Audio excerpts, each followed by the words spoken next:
வணக்கம் viewers, welcome to Kanchana gardening. ஒவ்வொரு முறையும் இளநீரை குடித்துவிட்டு ஓடுகளை தூக்கி எறிஞ்சு விடுறீங்களா? இளநீர் கூடுகளை கொண்டு வீட்டை அழகாகவும் உயிரோட்டத்துடன் மாற்ற முடியும். பணம் கொடுத்து பூத்தொட்டிகளை வாங்கி பயன்படுத்துவதற்கு பதிலாக இவற்றை செடி வளர்க்க பயன்படுத்தலாம். அதற்கான வழிமுறைகளை இப்போது நம்ம பார்க்கலாம். இயற்கையாகவே செடிகள் வளர்வதற்கு ஏற்ற சத்துக்களை கொண்டது இந்த இளநீர் கூடு.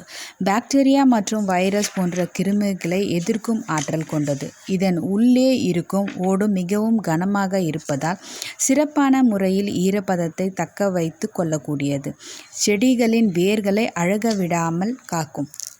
இந்த தேங்காய் ஓடை நீங்கள் ஒரு வாரம் தண்ணியில் ஊற வச்சுட்டு நைஃப்னால் சுரண்டிங்கன்னா அழகாக அந்த மேல் தோல்லாம் போயிடும். அதுக்கப்புறமா அந்த முக்கன்னு இருக்கும் இல்லையா, ஸோ அதில் ஒரு ஹோல்ஸ் போட்டுக்கிட்டு இந்த மாதிரி ஒரு சின்ன செங்கல் அதில் வச்சுக்கிட்டு அதுக்கப்புறமா மண் ஃபில் பண்ணிக்கோங்க. எதுக்காக இப்படி பண்ணுறோன்னா, நீங்கள் செடி நட்டுட்ட பிறகு தண்ணி ஏதாவது ஊற்றும் போது அந்த மண் கீழ் வழியாக வந்துடும். ஸோ இந்த மாதிரி ஒரு கல் வச்சுட்டு அதுக்கு மேலே நீங்கள் மண் ஃபில் பண்ணிவிட்டு செடி நடும்போது நம்ம தண்ணி ஊற்றும் போது தண்ணி எக்ஸ்ட்ரா வாட்டர் மட்டும்தான் வெளியில் வரும், மண் எதுவுமே வெளியில் வராது.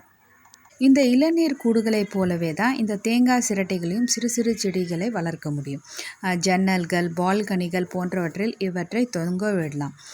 தேங்காய் சிரட்டைகளில் வண்ணங்களை பூசி அழகுபடுத்தி வீட்டுக்குள்ளேயே செடி வளர்க்க பயன்படுத்தலாம். இதுக்கு என்னென்ன செடிகளை வளர்க்கலாம் அப்படின்னு பார்த்தீங்கன்னா, அதிக ஆழம் இல்லாத வேர்களை கொண்ட செடிகளை, சிறு தானிய வகைகளை, சிறு மூலிகை, கீரை வகைகள், அழகாக வளர்க்கப்படும் தாவரங்கள் தேங்காய் சிரட்டைகளிலும் வளர்க்கலாம். இந்த செடிகளை பெரிய தொட்டிக்கு மாற்ற நினைத்தால் இளநீர் கூட்டோடவே சேர்த்து நட்டு வைக்கலாம். நாளடைவில் கூடுகள் மக்கி உரமாகிவிடும். இவற்றில் இருக்கும் தாது உப்புக்கள் செடிகளுக்கு நல்ல ஊட்டச்சத்தை தரக்கூடியது. செடிகள் வளர்ப்பதற்கு மண்ணிற்கு பதிலாக தென்னை நார் துகள்களை பயன்படுத்தினால் தேவையான உயிர் சத்து செடிகளுக்கு எளிதாக கிடைக்கும். மேலும் இளநீர் கூடுகளில் செடிகளை வளர்ப்பதற்கு இடவசதி அதிகமாக தேவைப்படாது. குறைந்த அளவு இடத்தில் கூட பிடித்த செடிகளை வளர்க்கலாம். சிறிய ரக செடிகளை வளர்த்து சுவறுகளை அழகாகவும் தொங்கவிடலாம். ஸோ இதில் நான் ஒரு 2 இன்டோர் பிளான்ட்ஸை க்ரோ பண்ணி வச்சுருக்கேன். இதை நான் வீட்டுக்குள்ளே தான் எடுத்துகிட்டு போகிறேன். சப்போஸ் கார்டன்லேயே வளர்க்கணும்னு நினச்சா கூட இந்த மாதிரி ஒரு துளசி மாடத்துக்கு நடுவில் இந்த மாதிரி 2 அழகாக கூட நீங்கள் செட் பண்ணி வளர்க்கலாம்.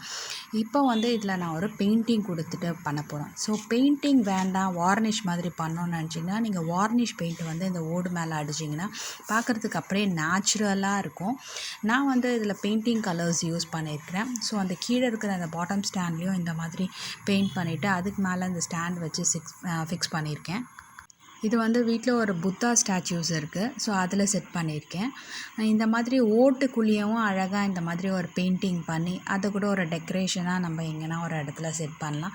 இந்த கோகனட் ஷெல்லில் என்னெல்லாம் ஐடியாஸ் இருக்கோ அதெல்லாம் நம்மளே அழகாக க்ரியேட் பண்ணி இந்த மாதிரி செட் பண்ணி பார்க்கும்போது பார்க்குறதுக்கே ரொம்ப அழகாக, ரொம்ப அட்ராக்டிவாக இருக்கும். இந்த மாதிரி நீங்கள் உங்கள் வீட்டில் ட்ரை பண்ணி பாருங்கள், சூப்பராக இருக்கும்.